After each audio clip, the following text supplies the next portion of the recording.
Check the mic and make sure it sound right, boys.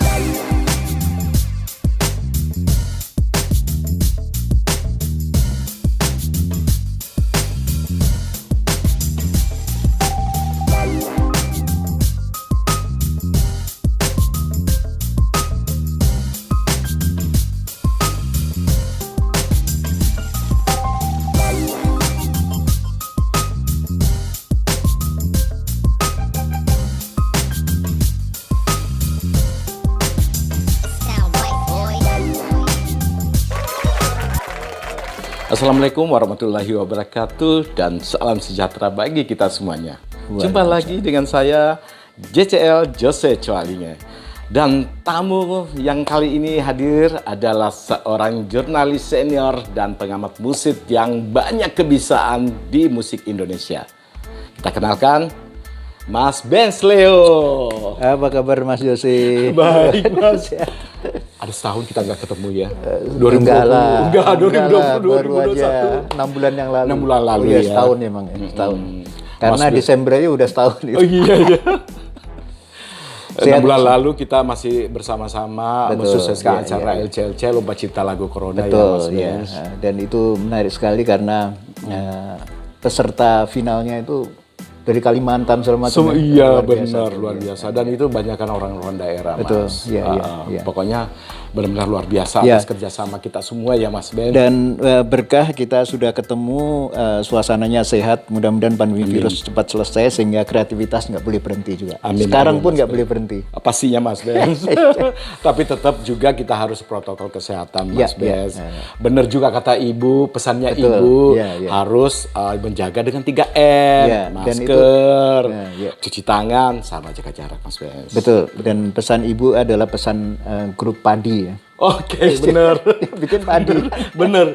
Dan itu untuk pesan untuk siapapun anak-anak Indonesia, untuk kita semuanya menjaga kesehatan diri kita sendiri dan juga lingkungan di luar dan di rumah pastinya. Betul.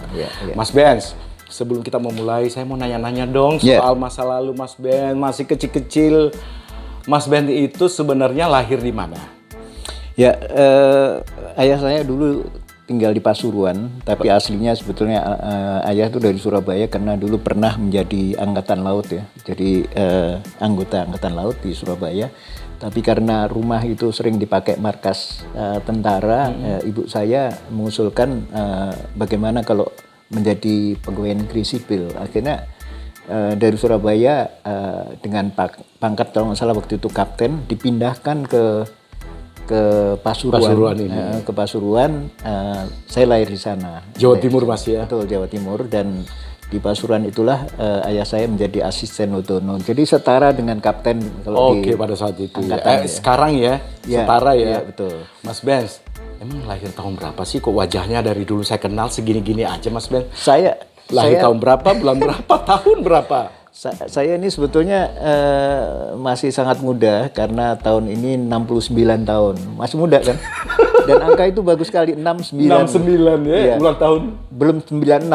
Belum 9. Dan selamanya Mas Benz. Saya lahir tanggal 8 Agustus tahun 52, jadi tahun ini 69 tahun di Pasuruan. Dan pada saat itu sebetulnya cuma numpang lahir. Karena pada saat umur sekitar kalau nggak salah 3 tahun tuh sudah pindah ke Madiun. Oh, Madiun dulu. Madiun, dan ayah bertugas di sana sampai wafat pada tahun 68. Oh gitu ya, Mas betul. Benz. Dan itulah yang menjadikan setelah ayah meninggal kami pindah ke Jakarta karena kakak saya sudah ada yang tinggal di Jakarta yang bekerja di sini, dan itulah yang menjadikan jadi saya besar di Jakarta sebetulnya. Oh gitu Mas. SMP ada di Madiun, kemudian tuanya di Jakarta. Oh, dari SMA baru sampai tua sekarang ini Jakarta. Di Jakarta ya. Mas Benz berapa bersaudara sih? Berlima Mas. Berlima ya. Mas Benz putra keberapa? Yang terakhir. Yang terakhir Iya, bontot iya, ya. iya, iya. Sahabat JCL, kita udah ngulik ya bahwa Mas Benz itu lahir di Pasuruan. Sudah tahu kan umurnya 96. Sorry. 9. Yang penting 26 tahun. Betul, Ya. Karena iya. Mas Benz yang saya tahu dari era 70-an pertengahan itu saya masih SD Mas. Sampai sekarang saya ketemu wajahnya masih tidak asing, masih tetap sama Gitu ya? Iya Mas Benz. Wah, luar biasa sayanya Mas. Terus Mas Ben, emang bakat-bakat seni itu ada dari orang tua turun atau bagaimana Mas Ben? Ya sebetulnya nggak ada ya, ibu saya sempat jadi kepala sekolah di Madiun waktu ayah menjadi pegawai negeri sipil, dan pada saat itu sebetulnya nggak tahu bakatnya dari mana, itu tumbuh sendiri aja. Karena hobi zaman-zaman dulu fotografi itu hobi, terus kemudian zaman SMA saya megang majalah sekolah, sehingga bakat itu tumbuh pada saat di SMA itu. Di SMA karena itu ya.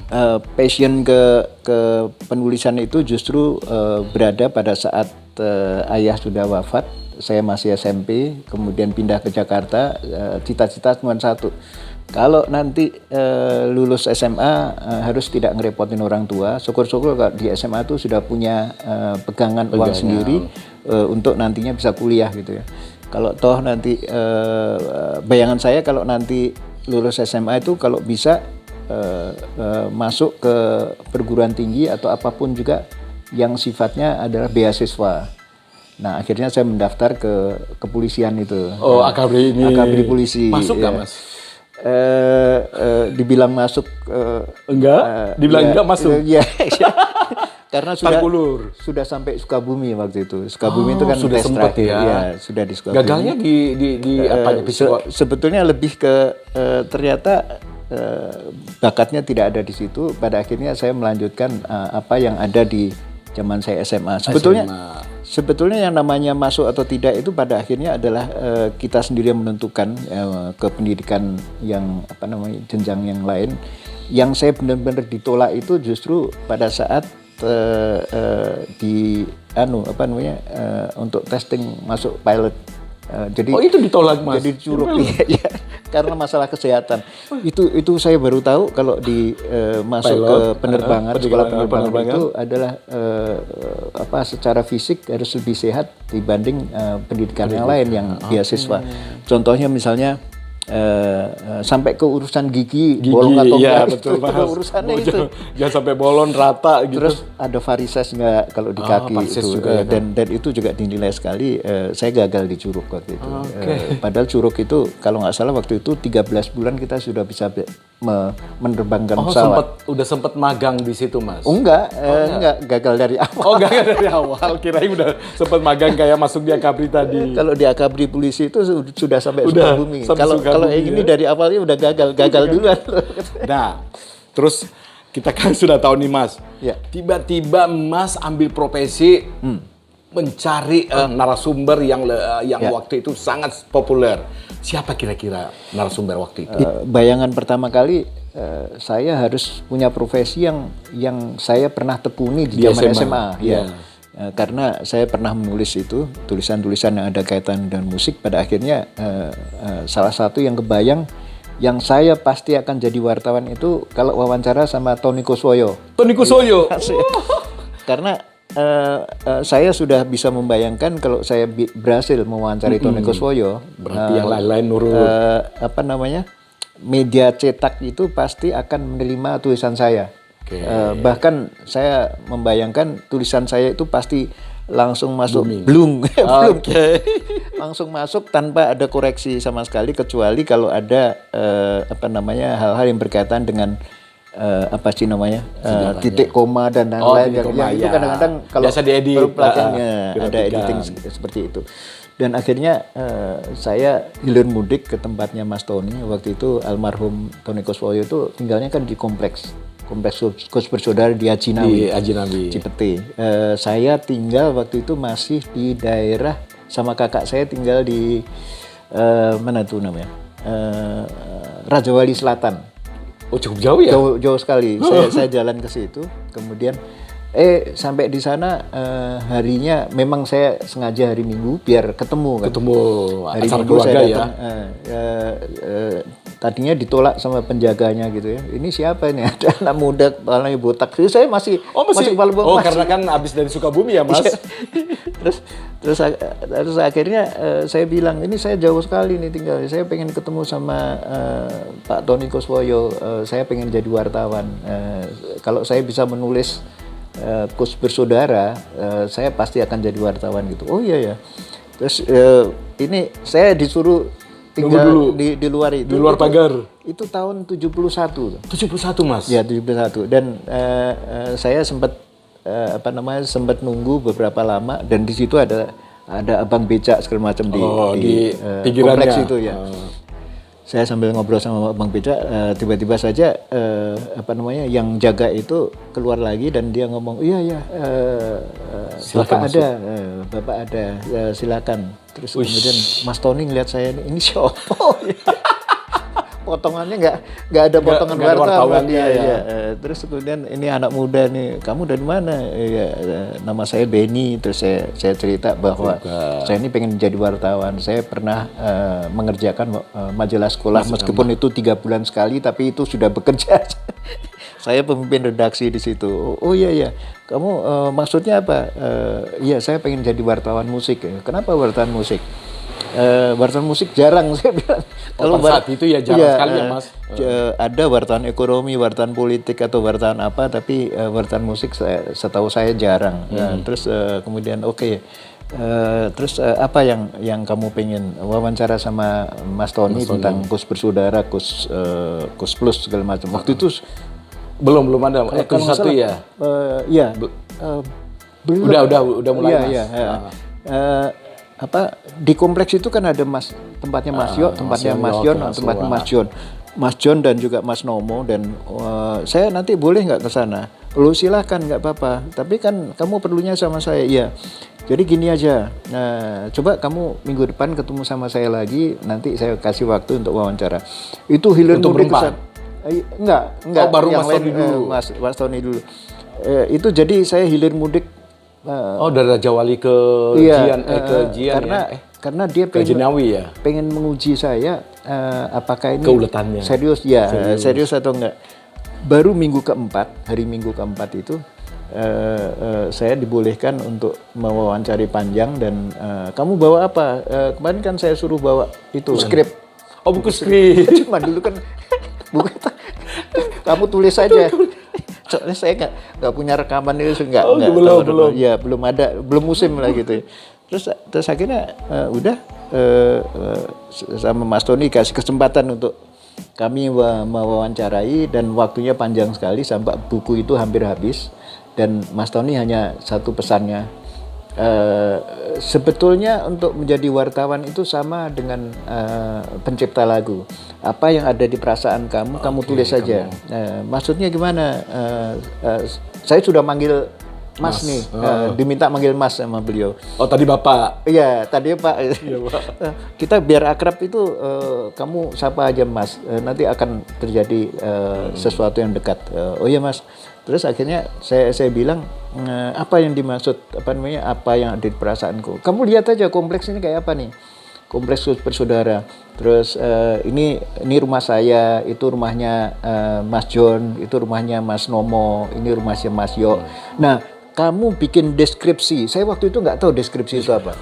Deskripsi itu adalah membayangkan, menuliskan itu kira-kira ruangannya seperti apa, rumahnya ini di sebelah mana, segala macam. Kamu tulis, karena itu adalah bunga-bunga dari tulisan kamu, dan itu kalau di musik ada tuh.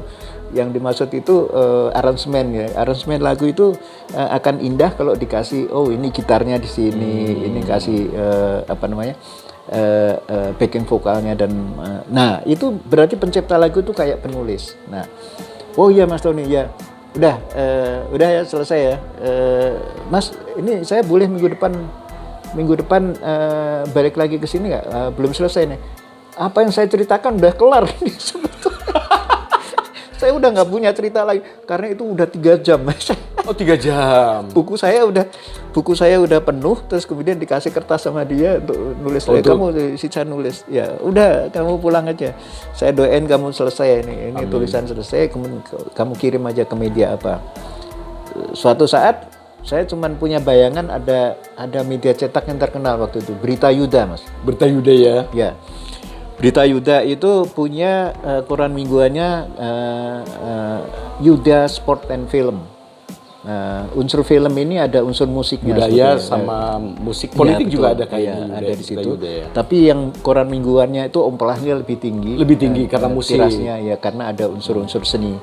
Nah, pada akhirnya saya menulis di sana, tiba-tiba kalau nggak salah sekitar 2 minggu kemudian itu tertulis Sejarah Kus Bersaudara oleh Beni Hadi Utomo. Itu nama saya lengkap oleh gitu.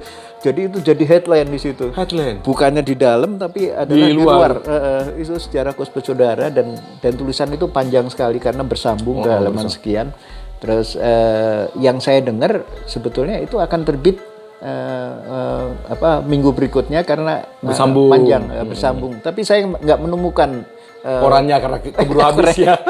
Keburu habis. Terus ada satu lagi yang paling menarik adalah setelah penerbitan yang pertama itu saya beli korannya kalau nggak salah sekitar 6 atau 7 gitu. Saya kasih Mas Tony 1. Antar ke rumah. Iya, antar ke rumah lagi saya kasih. Terus kemudian Mas Tony nanya, kamu udah dapat honor? Honor apa Mas? Duh, nulis ini kan dapat duit. Oh iya.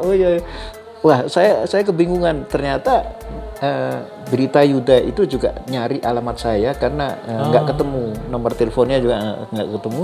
Sampai gara-gara dibilang kamu dapat honor, saya datang kan ke media. Lah ini dia. Saya datang lagi ke sana gara-gara Mas Tony tanya, kamu sudah dapat honor apa nih? Kalau nulis kan dapat duit gitu ya. Oh iya, kalau gitu saya mesti datang. 3 minggu kemudian saya datang ke sana. Nah ini orangnya nih. Pada saat itulah saya diperintahkan untuk menemui seseorang yang itu membidangi namanya ruang atau rubrik seni, rubrik seni budaya gitu di tengah-tengah. Itu ada 2 halaman rubrik itu. Saya diminta untuk mengambil setengah halaman itu adalah khusus untuk rubrik musik. Ya. Itu adalah minggu ketiga saya ingat sekali waktu ngambil honor. Saya agak lupa honornya berapa, tapi honor itu pasti tinggi karena itu headline berita utama. Terus akhirnya, saya bingung nih. Saya waktu itu saya terus terang nggak punya telepon, Mas. Jadi saya datang aja ke tempat Mas Tony, enaknya datang pagi biar ketemu kan. Saya datang lagi ke sana, saya cuma minta satu, Mas Tony, ini sudah terbit, tapi saya bingung sekarang karena saya disuruh mengasuh halaman musik khusus. Jadi halaman seni itu ada musik, ada film dan lain-lain. Saya halaman musiknya. Wah, kamu mesti mencari narasumber lagi ya. Akhirnya Mas Tony nulis, ya gampang, saya tulis surat. Dia nulis surat di kertas gitu. Kamu bawa ke rumahnya Panjaitan Bersaudara. Panbers ya, saya kenal Panbers Mas ya. Oh iya, kamu tahu rumahnya? Nggak tahu. Dikasih nomor telepon sama beliau. Telepon rumah, waktu itu belum ada HP. Telepon rumah, tapi saya nggak ke telepon rumahnya. Saya cuma saya kontak yang ngangkat orang lain, terus saya tanya alamatnya di mana? Hang Tuah Raya nomor 15. Oh, masih di Hang Tuah ya? Masih di Hang Tuah. Itu udah tahun 72 tuh. Saya udah, jadi sama Mas Tony itu jaraknya itu sudah sekitar setengah tahun itu baru saya sadar ini mesti cepet-cepet nih mengisi rubrik itu. Akhirnya datang ke sana gara-gara ada suratnya Mas Tony. Wah, itu yang namanya Beni sambutannya luar biasa. Ini ada rupanya tulisan itu, ini ada anak berbakat menulis dan dia pengen jadi wartawan, sudah menulis Kus Bersaudara. Tolong dibantu adik saya ini karena dia suatu saat akan jadi wartawan musik. Ya. Dengan tulisan itu akhirnya Bang Beni itu menerima saya dengan gembira, dengan sukacita sekali, dan akhirnya jadilah tulisan kedua adalah Panbers. Kemudian tulisan ketiga itu adalah Rasela karena saya tinggal di Raja Wali Selatan. Dan itu teman saya sendiri. Dan Rasela juga pada saat itu kan booming Dulu juga. lagi ngetop itu. Itu Iya, tahun Mas Ben. 72 73 dia ngetopnya. Terus akhirnya saya ganggu teman-teman Rasela ini karena itu tetangga saya, bahkan pemain bassnya itu satu jalan sama saya. Kamu udah baca nggak tulisan saya di Berita Yuda? Enggak. Emang Kata kamu dia? jadi wartawan? Iya. Saya nulis tuh di Berita Yuda. Terus akhirnya muncullah Amber sini, tulisan yang kedua. saya kasih tahu saya sudah menulis ini. Terus kemudian saya pengen setelah Panber saya pengen Rasela masuk. Oh ya. Nah, ini yang lucu nih sebetulnya. Rasela karena saya belum punya Dokumentasi. kamera, belum punya alat-alat yang lain. Mesin tik waktu itu pertama kali saya minjem. Terus akhirnya saya wawancara Rasela dan saya meminta tukang foto yang biasa lewat motret itu. Saya panggil, Mas bisa minta tolong nggak? Apa nih? Saya bayar nanti Mas. Tapi bukan motret wajah orang untuk untuk keperluan Seperti biasa. Iya, seperti biasa. Tapi adalah motret untuk satu band. acara. Band. Enggak, untuk band. Untuk band. Jadi formasi Rasela itu saya kumpulin 5 orang, suruh ngumpul. Terus kemudian saya wawancara dan itu fotografernya adalah fotografer yang lewat itu di jalanan. Keliling ya. Saya juga nggak tahu itu bayarnya berapa. Yang pasti itu murah sekali pada saat tahun 73 waktu itu. Nah, Pada era itu kan banyak sekali yang muter-muter, Mas. ya betul.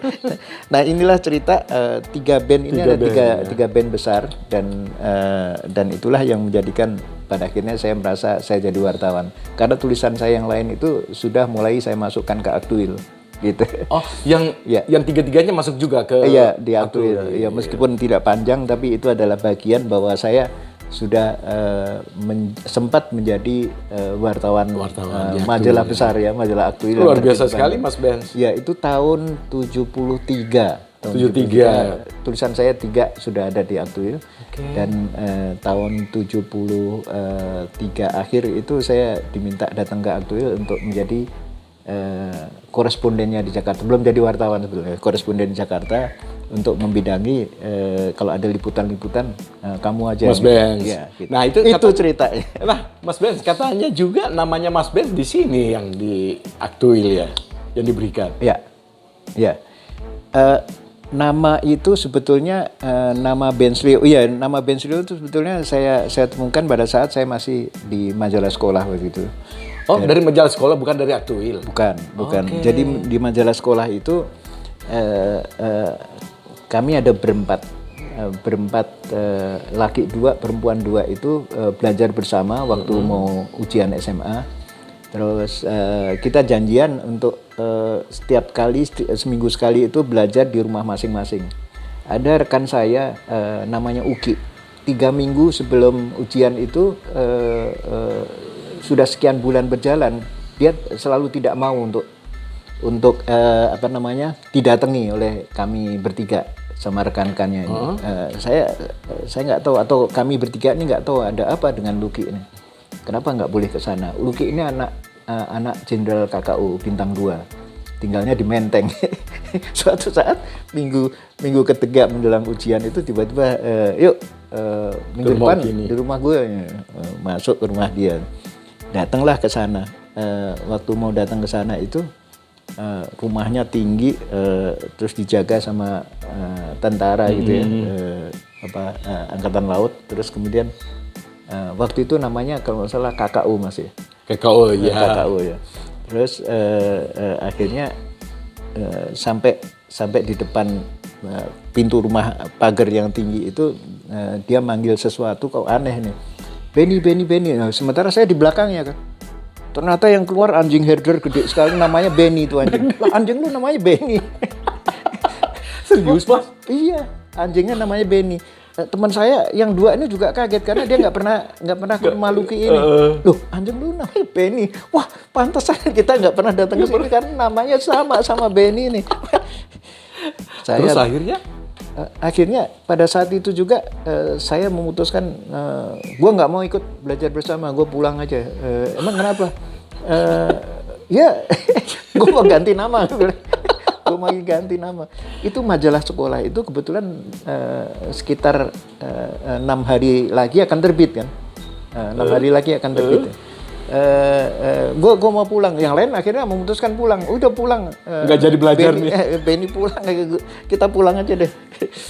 Besoknya ngambek nih ceritanya Mas. Iya, itu kan hari Minggu tuh. Besoknya begitu ketemu di sekolah, Ben, lu ngapain? Kemarin tuh ngajak pulang ngapain? Gue mau ganti nama nih. Selagi majalah ini belum naik cetak, makanya nanti kalau naik cetak majalah itu nama gue sudah nama baru ya. Maaf ya, buat Lucky, gue sumpahin anjing lu nanti mati. Anjingnya itu dulu keren. Oh iya, lu itu sempet sumpahin. Iya, saya sumpahin, saya udah ngomong sama itu. Itu tahun 70 tuh. Jadi pada saat besoknya ketemu, Lucky nanya, iya anjing gua kebetulan udah tua juga. Oh, udah mati. Akhirnya mati juga. Belum mati. belum. Terus setelah itu 3 hari atau 4 hari kemudian saya nemu nama tuh. Ayah saya namanya Suwandito. Suwandito. Kemudian nama saya Benny. B-E-N ditambah S itu jadi Benny Suwandito kan. Ya, Benny Suwandito. Bintang saya Leo gitu. Bintang saya Leo, saya sambunginnya ya Benz Leo. Oh, keren ya nama saya. Oh, begitu ceritanya. Tuh kan sahabat JCL. Jadi Mas Benz itu sudah menemukan nama pada tahun 70, masih di sekolah SMA. Iya. Pada saat dia itu lagi kumpul sama teman-temannya buat majalah dinding ya waktu itu ya. Bukan majalah dinding, majalah sekolah. Majalah sekolah. Iya, 3 bulan sekali itu. 3 Majalah bulan sekali, ya. Terbit 3 bulanan dan menjelang terbit itu 6 hari menjelang terbit itu majalah itu bermasalah karena ada anjingnya Lucky namanya Benny. Ini saya anggap kalau ini majalah tetap terbit dengan pemimpin redaksinya namanya Benny, maka itu Benny itu berarti anjingnya Lucky. Saya ngomong nggak boleh terbit dulu nih. Nah begitu sahabat JCL. Nah ini juga ada lucunya juga perjalanan dari Mas Benz nih yang di luar mungkin belum pernah ke ini ya Mas. Sudah pernah ditulis, tapi kalau ini kan cerita di depan Mas BCL, jadi cerita ini akan lebih menarik kalau kita secara visual kayak gini. Kalau itu saya ceritain itu sebenarnya masuk ke skripsinya teman saya. Oh gitu Mas Benz. Soalnya di luar sana Mas Benz itu banyak sekali berita-berita bahwa Mas Benz ditasbihkan namanya pada saat di majalah. Enggak, itu ternyata salah ya, semua salah hanya di talkshow JCL. Betul. Nah, setelah itu majalah terpaksa terbit terlambat karena hari kedua menjelang terbit itu baru saya nemuin nama. Kan mesti usul dulu ke kepala sekolah. Pak, saya mau ganti. Tapi nggak bawa anjing kan? Nggak bawa. Kamu ngapain nih kok diganti? Oh iya Pak, itu Lucky itu anjingnya namanya Benny Pak. Itu herder gede. Itu yang bikin kami bertiga ya teman-teman yang lain itu tidak belajar bersama Pak. Oh, ini orang berempat nih orang-orang pintar semua ini termasuk saya waktu itu. Nah cerita seperti ini menjadi menarik karena majalah itu pada akhirnya diizinkan sama kepala sekolah. Kalau gitu majalah kita kita tunda ya penerbitannya. Iya Pak, paling enggak ditunda seminggu boleh nih. Jadi mestinya 2 hari mau terbit, ditunda seminggu karena kamu yakin namanya pakai Benz Leo? Yakin Pak? Yakin. Yes, sangat yakin ya. Iya. Oh gitu Mas Benz. Iya. Tapi pada saat saya menulis Gus Bersaudara itu saya masih nama Benny Hadi Utomo gitu ya. Tapi setelah saya mengirim ke Aktuil itu saya sudah memakai nama baru Benz Leo. Jadi waktu Aktuil itu menerima itu dia sudah menjadi nama populer. Karena itulah orang taunya saya Benz Leo. Iya. Terus Mas Benz ini kan 70, 71, 73, terus 74. Ya. Mas sudah terlibat di musik-musik. Ya, sebetulnya karena tahun 73 setelah saya menulis banyak sekali naskah-naskah musik. Jadi artikel yang lain itu saya anggap agak kecil ya, peristiwa-peristiwa budaya misalnya liputan musik dan lain-lain. pada akhirnya yang paling banyak adalah ada yang namanya Festival Lagu Pop Nasional. Ah, itu dia. Dan Festival Lagu Pop Nasional ini sebetulnya bergengsi sekali karena mulai tahun 73 tuh sudah ada nama Bruri, nama Titiek Puspa yang populer Jadi sekali. Ya, dan nama-nama ini populer sekali. Itu liputan-liputan saya itu ada di sana. Tahun 74 saya diangkat sebagai salah satu dewan juri dan juri termuda waktu itu yang di luar profesi penyanyi atau musisi. Kayak saya mewakili jurnalis, mewakili wartawan. Dan satu-satunya mewakili Mas Benz sebagai jurnalis ya. Terus kemudian saya diminta untuk menjadi juri di situ. Sejak tahun 74 itu sampai Festival Lagu Pop nggak ada, tiap tahun saya jadi juri. Tahun 76 saya diundang sama panitia Festival Lagu Pop Dunia di Tokyo, World Popular Song Festival Tokyo, untuk meliput di sana. Waktu itu yang berangkat Idris Sadi, Gris Simon, Mas Guru, lagunya Mas Guru Renjana. Renjana berangkat dan almarhumah Ibu Fat juga ikut berangkat waktu itu untuk ke Tokyo, dan ini satu kebanggaan sekali karena itu adalah wartawan termuda yang berangkat ke sana dari Indonesia, wartawan musik. Ya sebelum itu nggak pernah ada dalam sejarah dunia musik, nggak pernah. Dalam sejarah dunia musik Indonesia itu khususnya ya Mas. Iya. Dan yang lucu itu Mas Toto Raharjo, pemimpin redaksi majalah Aktuil, yang pemiliknya majalah Aktuil itu meminta saya belajar makan makanan Jepang. Nah, Kamu sebagai wakil Indonesia di peliputan tahun 76 nanti kamu berangkat ke sana, kamu nggak boleh malu-maluin. Kamu mesti bisa makanan Jepang. tata cara makanan Jepang, makanan Sushi. Jepang yang enak, ya macam-macam lah. Terus saya nanti ke Jakarta. Ini nih Mas Toto nih kantornya di Bandung kan, Aktuil kantornya di Bandung. Itu dia cerita ke saya itu waktu saya mengambil gaji di Bandung tahun 76 itu. Terus kemudian jadi gimana Mas Toto? Saya ke Jakarta nanti ketemu kamu di sana. Kita makan di restoran Jepang. Waduh, aku bangga sekali. Wah, ditraktir restoran Jepang. Setelah itu menjadi menarik sekali karena apa? Karena saya menjadi berkah karena di sana ini tampil bersama orang-orang yang terpandang sekali. Guruh ini putranya Presiden Soekarno yang Bung Karno punya istri orang Jepang.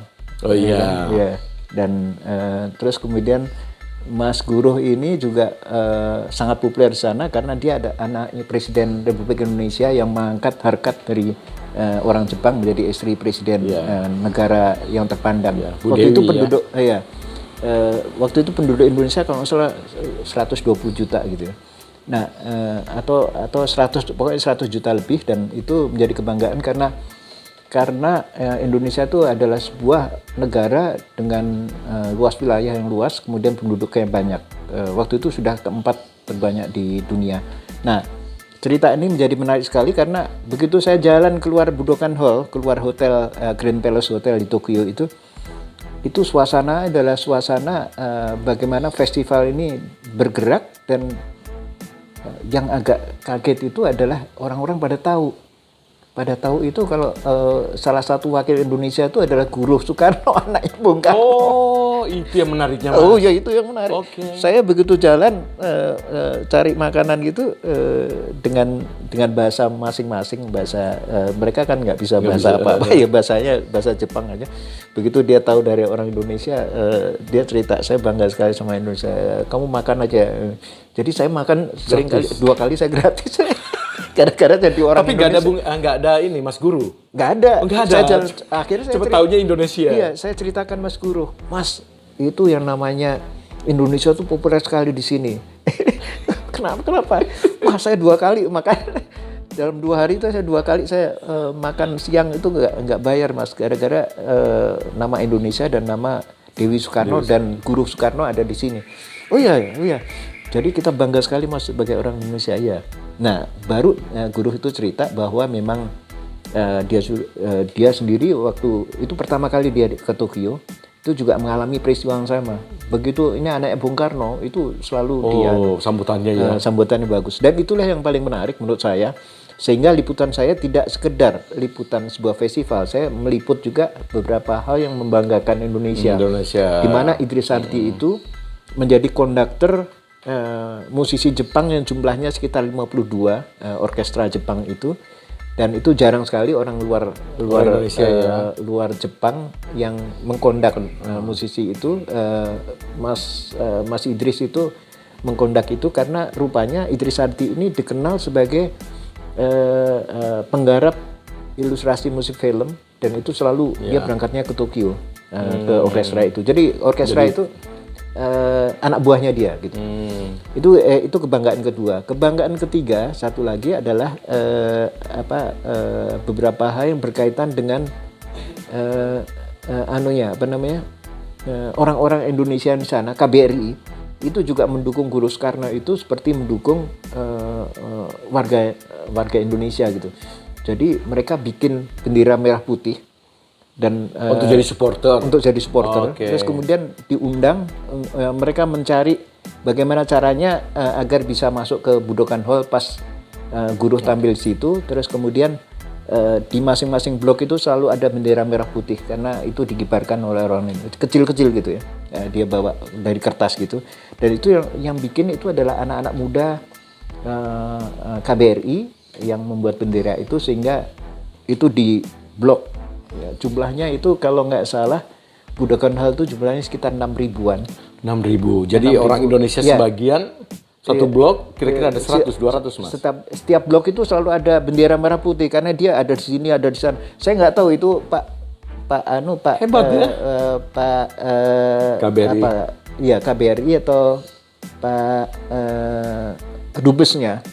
Gimana dia meng-create agar bendera Indonesia ada di sudut-sudut manapun juga pada saat Guru tampil. Nah itu bendera merinding Mas. Kita ada di sana, tiba-tiba ada bendera di blok ini ada bendera merah putih. Nah itulah yang paling menarik. Liputan saya pertama itu cerita tentang itu. Kemudian liputan berikutnya yang juga itu jadi headline di majalah Aktuil itu adalah saya mewawancarai André Pop. André Pop ini adalah seorang pencipta lagu dari Perancis ya. Dia pencipta lagu Love is Blue. Lagu itu terkenal sekali. Konon kabarnya lagu ini sudah diterjemahkan dalam 12 negara, 12 bahasa di seluruh dunia. Dan dalam wawancara yang dibantu oleh penerjemahnya dia, jadi penerjemahnya itu datang juga ikut membantu wawancara. Dia mengatakan bahwa kelemahan dari para pencipta lagu pada saat tahun 76 itu adalah pencipta lagunya tidak sekaya penyanyinya. Jadi penyanyi Love is Blue itu udah menghasilkan duit dolar yang banyak sekali, tapi pencipta lagunya seperti ini kayak André Pop itu. Ya. Nah, cerita seperti ini sudah terjadi tahun 76. Sehingga pada saat itu saya tuliskan itu, maka saya langsung punya perhatian, wah ini masalah hak cipta itu menarik sekali kalau kita dalami. Itu yang membuat pada akhirnya saya memutuskan suatu saat nanti saya akan studi, kalau saya punya uang saya akan kuliah untuk mengambil masalah hukum. Akhirnya saya masuk ke Fakultas Hukum, baru terjadi pada tahun 5 tahun 87 saya lulus, 82 saya masuk ke Jayabaya Universitas. Saya pilih Fakultas Hukum dan skripsi saya tentang hak cipta. Itu terinspirasi dari yang liputan tahun 76. Iya. Itu Mas cerita. Oh gitu Mas. Iya.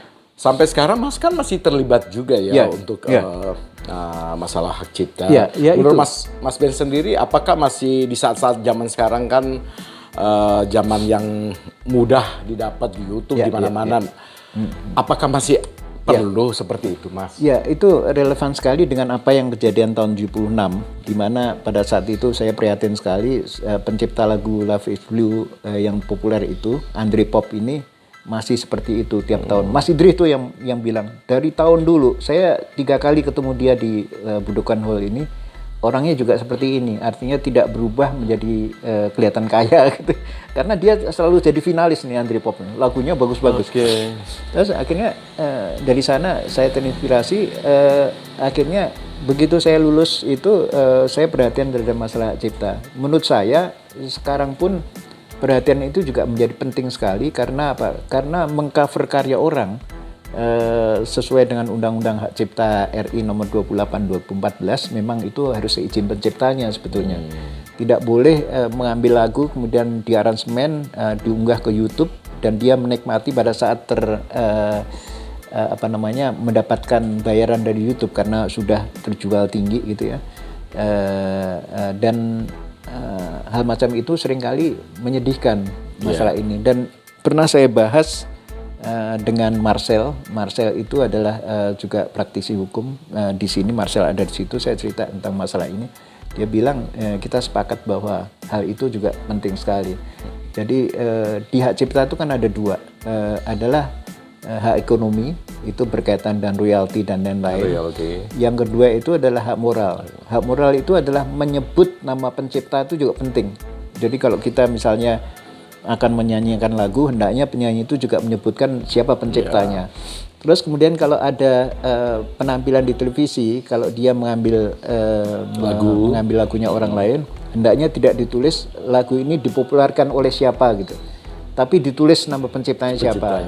Tidak hanya dipopulerkan. Dia kan bisa melihat filenya, oh ya ini lagu ini diciptakan oleh Tony Kuswoyo dari Kus Plus Saudara misalnya, zamannya Kus Plus Saudara atau zaman Kus Plus.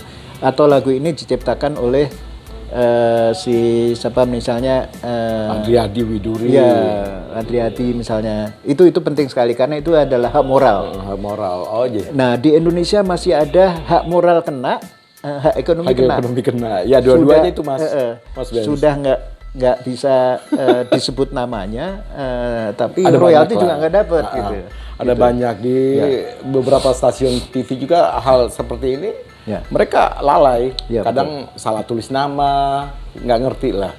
Mas Ben, kita mengulik lagi kembali ke Mas Ben yang lama. Ya. Ini kembali Mas, flashback. Mas Ben menikah tahun berapa sih Mas? Tahun 91 Mas. Masih tanggalnya, bulan? Tanggal 3 November. Dengan siapa sih Mas Ben?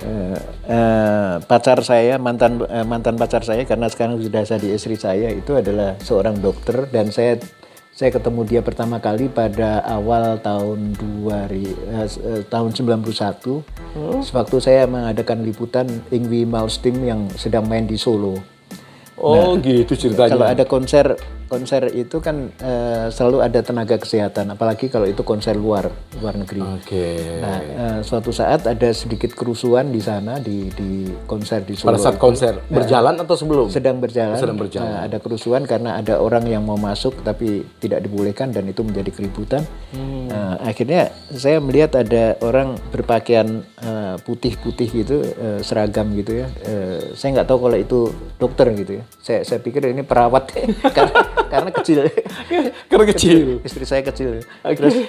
Terus akhirnya saya tanya ke teman-teman panitia, itu siapa sih Hilun Mudik? Oh iya, itu apa namanya? Bu dokter. Iya dokter dia. Itu yang memimpin panggilannya Bu kesehatan. Dokter apa Mbak Dokter waktu itu? Saya belum kenal karena belum dikenal. Terus kamu naksir katanya. Tapi memang ada rasa-rasa Mas Ben. Enggak, saya cuman bingung aja ini mondar-mandir. Ada orang mondar-mandir itu perawat kok mondar-mandir ini dan dia mengurusi itu, ini siapa nih, saya cuma nanya. Naksir pengen saya kenalin katanya. Iya boleh, nggak apa-apa gitu. Oh sempet, Mas Ben boleh. Oh iya, dikenalin juga malam hari itu. Oh, oke. Terus ya kenalan itu. Oh iya dokter ya, ternyata iya dokter ya. Udah selesai Lanjut. Waktu itu kan masih, kalau nggak salah besok sore itu kita udah berangkat harus ke Surabaya karena Yngwie itu akan main di Surabaya besok. Oke. Berarti ini ya? Ya, saya kenalan besoknya ketemu lagi sama dokter namanya Pauline Endang. Dokter Pauline Endang, dia di Puskesmas Sangkrah namanya, di satu desa itu dekat rumahnya. Nah, akhirnya kenalan gitu, saya cuma cerita begitu saya mau berangkat ke Surabaya, diantarin ke airport sama mobilnya. Mobilnya tuh VW Kodok, warnanya merah. Mbak dokter tadi ini Iya, nganterin. dia nyopir sendiri. Gede itu ya, bannya gede. Wah ini gila. Jadi kalau dia nyetir itu tenggelam gitu. Saya ketawa. Sementara dia kecil. Iya kecil. Mas Bes juga kan dulu kecil. Iya, saya diantar ke airport. Saya cerita kalau saya balik lagi, ini udah di airport nih. Kalau saya balik lagi ke Solo berarti kita jodoh. Kalau saya nggak balik nggak jodoh. Soalnya apa? Saya nggak punya duit Mas untuk beli tiket ke Solo. Oh, bukannya Dari Surabaya. mahal. Iya, bukan dari Surabaya saya nggak punya tiket untuk ke Solo nih. Terus Menarik nih. ternyata ada orang-orang di kelompoknya Mas Jody itu yang mendatangkan Setiawan Jody dan kawan-kawan. Iya. Wah, itu luar biasa tuh. Dia ngelihat ini Benz ini sedang sedang sedang kesengsem sama dokter itu. Udah suruh ke Solo lagi aja. Mungkin dia pengen ketemu ya. Kasih duit saya beli tiket berangkat ke Solo. Saya datang lagi kaget. Loh, berarti kita jodoh katanya.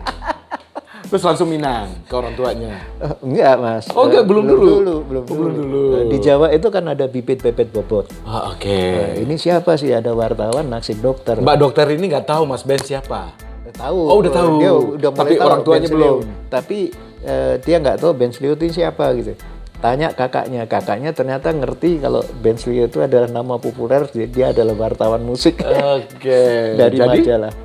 Ya, paham. nah akhirnya Berapa lama, Mas? Yang memprovokasi itu kakaknya. Oh, ini orang populer sekali nih. Terus ibunya tanya, ini sarjana bukan nih? Kalau enggak, kalau bukan sarjana jangan ngawinin anak saya yang dokter dong gitu. Sempet Investigasi, Mas. Kira-kira itu sekitar 3 bulan baru ketemu. Dia sarjana hukum. Dan waduh, seneng ya. jodoh, Mas. Jodoh. 3 bulan kemudian udah saya cerita ke kakak saya. Terus saya kelihatannya jodoh saya ada di Solo nih. Oh, siapa nih? Oh, dokter ini. Oh, dokter yang yang kamu ceritain. Ya. Udah sebulan kemudian kalau nggak salah sekitar bulan sekitar Juli gitu kita berangkat 2 mobil ke Solo. Rombongan ini untuk melamar. Sampai di sana langsung ditentukan harinya. Mencari tanggal itu tanggal baik ya. Di keraton. Karena weton itu ada hari baik ya, Mas. Oh. Ketemulah tanggal 3 November. 3 November tahun 91 itu hari pernikahan. Terus kemudian kita laporkan ke wali kota karena istri saya ini Dr. Pauline Endang ini adalah dokter wali kota Solo gitu. Jadi kita laporkan ke sana. Ya udah kalau gitu saya mantu ya. Jadi yang mantu wali kota. Wali kota yang mantu. Jadi pesta besar ya Mas ya. Dia nyariin gedung wanita. Wali kota ini. Oh iya Pak Wali ini nyari gedungnya terus nyari fasilitas apa, penginapan siapa yang mau datang. Saya cerita teman saya ini banyak musisi karena setiap kali musisi menikah itu hampir pasti saya MC-nya gitu. Tantowi Yahya sama Mbak Dewi, kemudian Ikang Fauzi sama Marisa. Terus kemudian Faris RM sama Mbak siapa namanya? Oneng itu saya MC-in. Kemudian Mas Boy sama Vina Panduwinata. Terus kemudian Odi Agam sama Cintami Atmanegara. Itu saya MC-in acara-acara itu. Akhirnya saya cerita ke Pak Wali Kota, Pak Hartomo namanya beliau ini. Sekarang jadi orang tua angkat saya. Beliau sudah wafat tapi ibunya menjadi ibu saya. Ya. Sekarang tinggalnya beliau di Temanggung. Kami cerita kelihatannya banyak sekali tamu-tamu terhormat nanti yang datang. Terhormatnya dalam arti mereka selebriti, mereka terkenal. Bahkan Mas Tantowi Yahya sepakat untuk menjadi MC pernikahan kami gitu. Oke, biar balance ya. Iya. Gretong ya. Gretong gratis kan. Terus maka yang datang itu adalah ada Ikang, ada kalau nggak salah ADMS kalau nggak salah. ADMS sama Memes. Adi enggak, ya laki semua. Oh, laki semua. Yang laki-laki aja yang laki. Terus sama Mas Tanto jadi MC. Terus kemudian Odi Agam datang juga. Nah, Odi Agam karena kamu yang menikah, gue main siapin piano ya, grand piano ya. grand piano. Itu di Solo jarang Mas kan. Terus gimana dapetnya Mas? Ya itu Pak Wali kan. Oh, Pak Wali Kota kan, ya, tetap ya. Cari orang yang punya grand piano siapa? Soalnya yang main Odi Agam. Waduh seneng, wah gawat Odi Agam main. Datanglah itu yang namanya grand piano, di situ udah Odi Agam main. Kalau saya 2 lagu ya. Terus kemudian yang lain juga ada yang main gitu.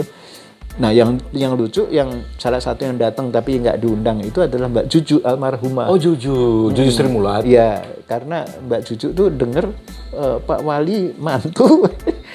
Tapi dia nggak tahu kalau itu Mas Benz. Tahu dia, tahu. dia tahu dan dia tahu Dokter Pauline ini adalah dokter Wali pribadi Kota. Wali Kota ya. Terus kemudian dia tiba-tiba dia nelpon panitia, saya pengen datang boleh ya gitu. Mbak Cucu datang juga tanpa diundang.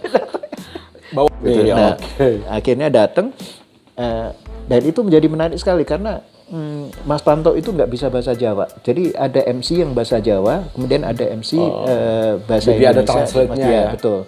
Dan itu menjadi menarik karena apa? Karena para selebriti ini menjadi bagian dari Cerita cerita pernikahan. Iya. Itu 91 Mas. 91 ya. Luar biasa ya Mas Benz. 2 tahun kemudian anak saya lahir namanya Edo Gustav Putra dan Kembali lagi ke Aldo Mas. dia berbakat sekali di dunia fotografi. Kemudian yang tidak kalah penting dia juga punya bakat di dunia periklanan. Jadi pada saat dia mengambil studi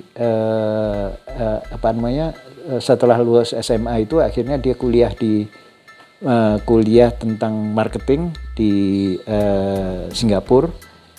Lulus kemudian dia pindah kuliah melanjutkan pre-masternya itu ada di Lincoln di Inggris karena saudara saya ada di Inggris juga tapi dia masuk dormitory. Jadi setelah itu hanya 1 tahun di sana pindah lagi ke Sydney di Australia, masuk UTS, universitas yang ada artnya, dan dia lulus S2 itu pada tahun kalau nggak salah di 2000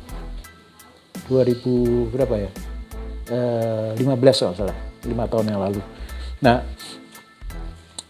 ditanya apakah bakatnya sama, pada akhirnya bakatnya sama karena itu bidang yang ada kaitannya dengan periklanan, ada fotografi dan segala macam. Sampai saat ini dia sudah bekerja, sudah masuk tahun keempat dia bekerja dan sekarang work from home. Biasa Jadi nih. tinggal di rumah nih. Sudah setahun. Setahun tinggal di Sama rumah. Mas. Iya. Oh Mas, oke. Kita nanti akan mengulik tentang buku ya. Sobat JCL, nah kita akan mengulik tentang Mas Benz punya banyak kebiasaan. Kebiasaan yang satu lagi nih adalah menulis menulis dan buku. Di tangan saya sudah ada nih Tembang untuk Bangsa dan bahasa musik Bapak kita SBY. Semua tahu dong siapa ya. Waktu Oke. itu beliau masih presiden. Masih presiden ya. Iya. Tuh. Oke. Sekarang ya kita akan tanya-tanya ke Mas Benz. Mas Benz, soal buku yang ada di tangan saya ini. Tebel banget ya. Iya, tebel banget. Ini gimana ceritanya sampai Mas Benz mendapat kehormatan untuk menulis seorang presiden ya pada saat itu ya. Ya, buku ini sebetulnya lahir atas inisiatif ibu SBY, Bu Ani almarhumah, bahwa Bapak itu Pak Presiden SBY ini sudah banyak buku-buku yang lain, termasuk beliau sebagai militer dan lain-lain, tapi belum ada buku yang bercerita tentang bakatnya. Suatu saat saya diundang bersama, waktu itu didampingi oleh Mas Dharma Oratmangun. Dari Papri ya? Dari Papri, waktu itu ada di Papri, untuk membicarakan tentang kemungkinan adanya buku ini. Salah satu yang diminta untuk ikut terlibat menulis itu adalah saya gitu, karena wartawan musik senior gitu. Lebih paham ya Mas? Saya tanya sebetulnya terlibat dalam pengertian apakah saya menulis sendiri atau gimana. Pada akhirnya diputuskan suatu saat itu, konon kabarnya ini dari stafnya Pak SBY waktu itu, Pak Ediwan Prabowo. Beliau ini terakhir pensiun menjadi Jenderal Bintang 3, mengatakan, saya penasaran kenapa saya ditunjuk untuk menulis buku ini. Ternyata pada saat Pak SBY sama Ibu Ani itu sedang di satu ruangan santai gitu, tiba-tiba beliau nonton di televisi, melihat saya tampil di sana berbicara tentang musik, diwawancara gitu ya.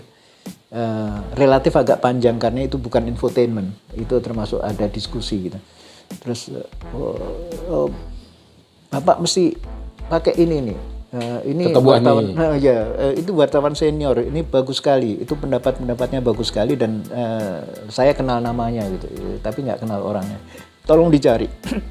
Sejak saat itulah sebetulnya pendekatan ke saya itu menjadi sering sekali, termasuk lewat Dharma Urat Mangun tadi. Dan dalam pertemuan-pertemuan, tatkala saya tanya, saya menulis bagian dari buku ini atau saya menulis buku ini keseluruhan. Ternyata atas dorongan Bu Ani itu Pak SBY meminta Mas Benz yang menulis. Padahal sebelumnya ada kandidat ya Mas? Iya ada. Dan nama-nama terkenal tuh ada 4 nama terkenal lagi. Ya. Terus akhirnya saya bilang sebetulnya saya tidak mungkin menulis buku ini sendirian karena ini buku yang penting sekali. Bayangin ada presiden di dunia itu, nggak ada presiden yang bisa mencipta lagu, presiden yang bisa menyanyi, presiden yang punya waktu untuk bermain musik pada saat terbang di atas pesawat itu bawa gitar segala macam, itu hanya Pak SBY. Bagaimana andai kata saya meminta bantuan rekan saya yang ini asisten saya dari dulu, saya kenal dia, tulisannya juga bagus dan kami satu visi. Akhirnya saya tunjuk Nini Suni. Jadi buku ini ada 2 orang. Jadi Mas Benz sama Nini Suni. Mbak Nini ya. Ya, saya cerita ini menjadi penting sekali karena terus terang menyelesaikan buku ini agak susah karena buku ini akhirnya saya konsep semacam ensiklopedi, Mas. Jadi ada tulisan tentang seorang penyanyi di situ tadi Anda motret siapa namanya? Agnes Mo. Agnes Monica itu dia membuatkan salah satu lagunya Pak SBY dan waktu itu saya memproduksi lagu itu. Kenapa saya menjadi produser? Karena waktu itu lagunya Pak SBY itu Pak SBY minta agar dibawakan sama Giring dari Niji. Waktu itu Giring masih di Niji, tapi saya kontak ke Giring, dia tidak boleh sama Bu Acin karena musika karena Niji ini tidak boleh diacak-acak begitu gitu. Apalagi itu untuk masuk ke albumnya Pak SBY yang labelnya ada label di luar musika gitu. Nah akhirnya saya tanya gimana andai kata suatu saat ada penyanyi lain yang saya rekomendasikan, pasti Pak SBY suka. Itu lewat Pak Ediwan nih. Pak Ediwan ini asistennya Pak SBY yang mengurus untuk buku dan rekaman. Ya siapa penyanyi? Saya cerita Agnes Monica. Waktu itu masih bukan Agnes Mo, Agnes Monica itu. Hah? Bapak pasti lebih suka ini. Oh, sampai segitu, Mas? Oh iya, Bapak pasti lebih suka ini. Terus akhirnya dibawalah berita itu ke Pak SBY sama Pak Ediwan. Besoknya udah ada berita. Bapak oke, sepakat. Saya yang kaget, Mas. Waduh, aku belum ngomong sama Agnes. Akhirnya saya nggak punya nomor teleponnya Agnes kan. Saya cari, akhirnya begitu ketemu, Mas Benz, saya oke. Asalkan beliau mau apa ya waktu itu, kalau lagu ini agak kurang cocok saya sesuaikan dengan saya, misalnya liriknya karakternya ya. Terus kirim aja Mas, mudah-mudahan saya bisa bantu. Kata-kata bantu ini menjadi menarik menurut saya karena yang paling penting dia interest dulu. Kalau gitu saya kirim lagunya ya, kirim lagunya lewat email dan akhirnya dia pelajari, dia suka lagunya. Bisa Mas dengan karakter saya dan nggak perlu dirubah. Nggak perlu dirubah ya. Nggak perlu dirubah. Saya kaget. Malah Mas Benz gimana waktu itu? Saya kaget sekali. Waduh gila, Agnes sih Pak SBY lebih suka Agnes dibanding yang penyanyi Giring tadi sebelumnya ya. Terus akhirnya begitu datang ke sana jadilah saya mewawancarai Agnes Monica untuk buku ini karena masuk di buku. Setiap penyanyi yang membawakan lagu Pak SBY ada di buku itu. Kemudian di sampingnya itu ada tulisan biodatanya penyanyi. Dan itu yang kayak ensiklopedia. Mas. Oke. Karena kalau orang baca ini ada biodatanya penyanyi ini menang di mana dan lain-lain. Nah ini cerita ini menjadi menarik sekali karena pada akhirnya dari buku inilah saya mengusulkan agar Pak SBY mendapatkan sertifikat MURI.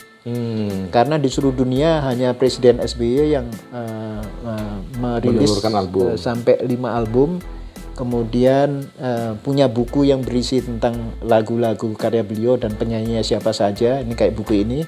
Kemudian beliau mendapatkan kesempatan yang bagus sekali untuk memilih penyanyi-penyanyi itu dengan cara beliau, meskipun itu tidak memaksa, tapi banyak penyanyi yang suka. Bayangin aja kalau yang membawakan itu ada Ebit GAD, kemudian ada Agnes Mo, ada Faris RM ikut dan lain-lain dan lain-lain. Ini menjadi menarik buku ini karena hampir semua penyanyi top pada zamannya, Sandi Sondoro juga ada. Oh, Rio Febrian membawakan itu. Siapa? Rio. Iya ada. Itu ada semua itu. Widi Mulia, Ebit GAD. Ini kira-kira yang menjadikan buku ini menjadi mahal gitu ya. Yeah. Ini kalau nggak salah dijualnya 800.000 nih. Oh ini, tebel sekali Mas.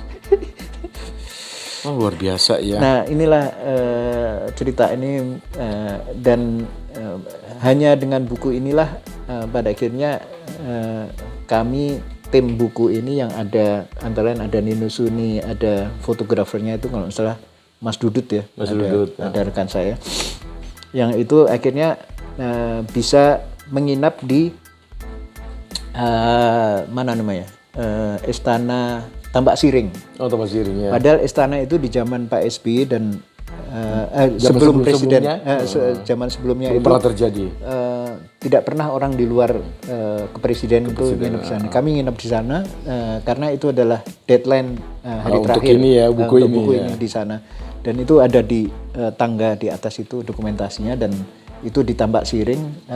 Pada saat itulah sebetulnya yang jadi kebanggaan adalah kami ini pernah satu meja makan sama menteri, sama presiden, sama ibu Ani segala macam di situ dan berbaur ya, tidak ada apa. Cuman biasanya di sana itu di meja itu ada tulisannya Istana Kepresidenan, terus kemudian namanya siapa gitu, termasuk namanya Pak SBY, Presiden RI itu ada.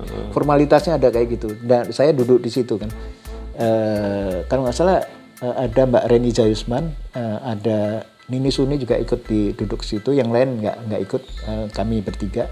Terus kemudian satu lagi yang tidak kalah penting adalah tahun-tahun berikutnya itu saya sama kawan-kawan yang punya ide, Pak SBY biar lagunya populer gimana kalau kita bikin lomba menyanyi lagu-lagu karya Pak SBY itu. Sempet Mas dibikin di menjelang beliau selesai jabatan 2011, saya ingat sekali. Kalau nggak salah Pak SBY itu selesai pada 2012 pas dirilisnya buku ini.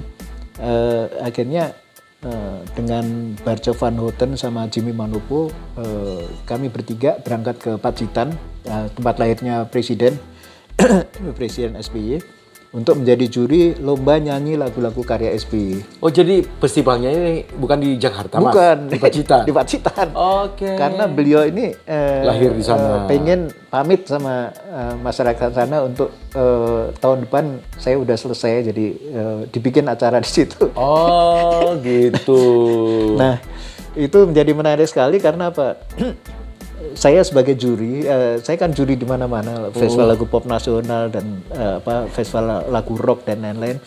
Suatu saat jadi juri di sana, ketua jurinya itu sebetulnya lomba nyanyi lagu-lagu SBY itu adalah Barco van Houten.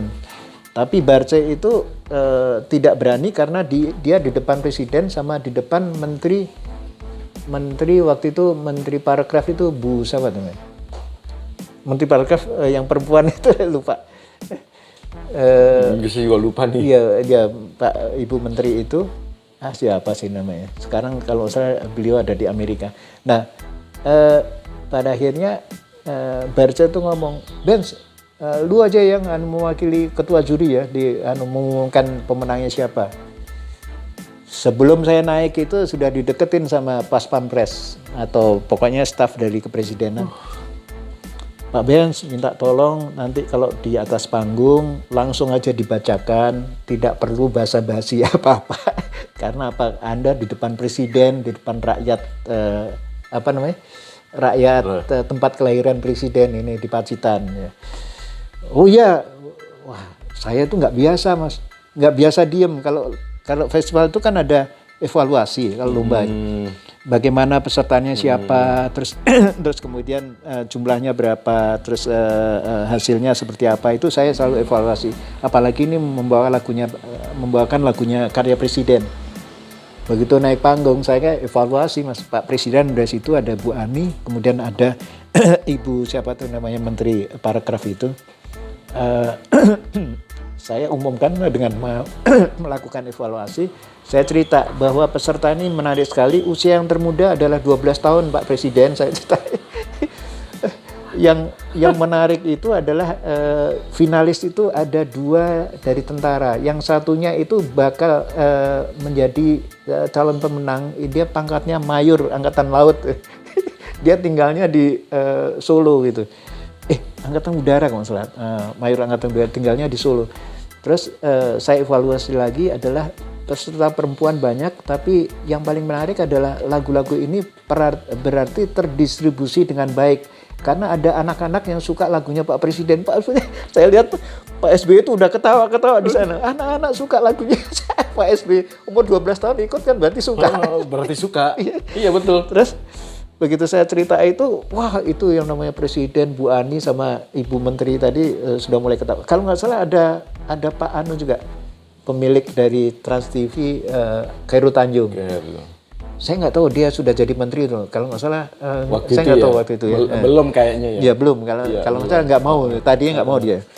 Nah terus, asistennya Pak SBY ini waktu itu sudah menjadi Pangdam Brawijaya. Jadi kita itu sering dikawal sama tentara-tentara nih, juri-juri. Kalau kemana-mana selalu diantar dikawal sama tentara-tentara itu karena Pangdamnya itu adalah Pak Ediwan Prabowo, dan itu Pak Ediwan ini adalah Pangdam Brawijaya di Jawa Timur, dan kemudian di sana selalu mengawal kami sampai beliau mengatakan bahwa ini kebanggaan sekali karena Pak SBY baru pertama kali ada lomba serame ini di alun-alun lagi dibikinnya gitu ya. Terus dan pada akhirnya yang paling seneng itu adalah evaluasi tadi mas. Pak SBY ketawa terus akhirnya Pampres ya. Saya todong Pak SBY. Pak SBY, kami mewakili 3 juri, saya mewakili 2 juri yang lain, ingin masyarakat menyaksikan Pak SBY itu menyanyi. Oke. Karena yang saya dengar Pak SBY itu hobinya menyanyi dan punya bakat untuk memainkan alat musik dan juga bisa mencetak lagu. Itu sejak ada di Akabri Angkatan Darat waktu itu. Terus itu sesuatu yang berani sekali menurut orang. Gila itu presiden suruh nyanyi sampai. Jadi pampresnya waktu itu. Kan begitu saya turun, ditodong kan? Begitu saya umumin, selesai turun, itu yang namanya yang meminta saya untuk tidak evaluasi itu saya cari udah nggak ada mas. Karena untung saya diceritain sama anak buahnya dia, untung Pak Benz ngasih evaluasi karena Bapak suka sekali tadi itu. Kalau itu hanya diumumkan, itu kecewa beliau pasti. Dan Pak SBY akhirnya nggak nyanyi. Gara-gara saya ngomong Pak SBY bisa menyanyi Pak, ini audiensi band ini adalah band pengiring yang bagus sekali karena dia sering main di Istana, bandnya Mas Doni Ardono. Mas Doni. Nah, akhirnya Pak SBY mau nyanyi mas, lagunya Kus Plus. Oh gitu mas. Menarik sekali ya. Beliau ini datang lewat tangga. Panggung. Iya, lewat panggungnya panjang itu, kemudian nyanyi. Saya diminta menyanyi sama duet Dewan Juri.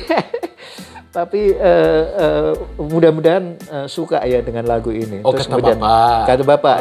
Pak Presiden udah bawa mic nih. Iya.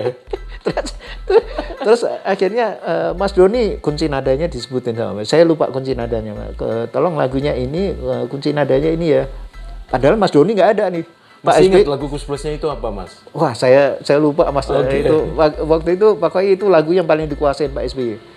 Akhirnya Mas Doni nggak ada itu Mas Doni kunci nadanya ini ya dia sebutin. Terus akhirnya beliau menyanyi, Mas Doni nggak ada.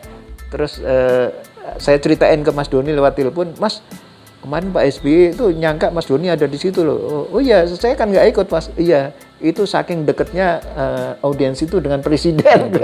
Iya. Apa-apa ada Mas Doni Hardono masih. Nah, cerita ini menjadi menarik sekali karena begitu Pak SBY nyanyi, itu Ibu Menteri, Pak Khairul Tanjung dan lain-lain itu menjadi suka sekali. Ini presiden suka sekali. Dan yang menyuruh saya untuk tidak ngomong tadi nggak berani ketemu saya karena dia merasa malu gitu. Merasa malu. Iya. Begitu saya kembali kumpul, nih. Entar dulu. Begitu saya kumpul sama Barco van Houten, untung lu yang ngumumin tadi. Kalau enggak, garing itu acara. Garing, iya benar. Oh gitu, Mas. Iya. Astaga. Iya, Oke, iya. Mas. Ini kembali lagi saya Buku, masih ya? memegang buku cerita dan lagu Anak Nusantara. Ini buku gimana bisa terbentuknya, Mas? Ya, ini buku sebetulnya hasil dari Festival Lagu Anak Nasional Nusantara, di mana waktu itu saya diminta sama Ibu Wamen, Wakil Menteri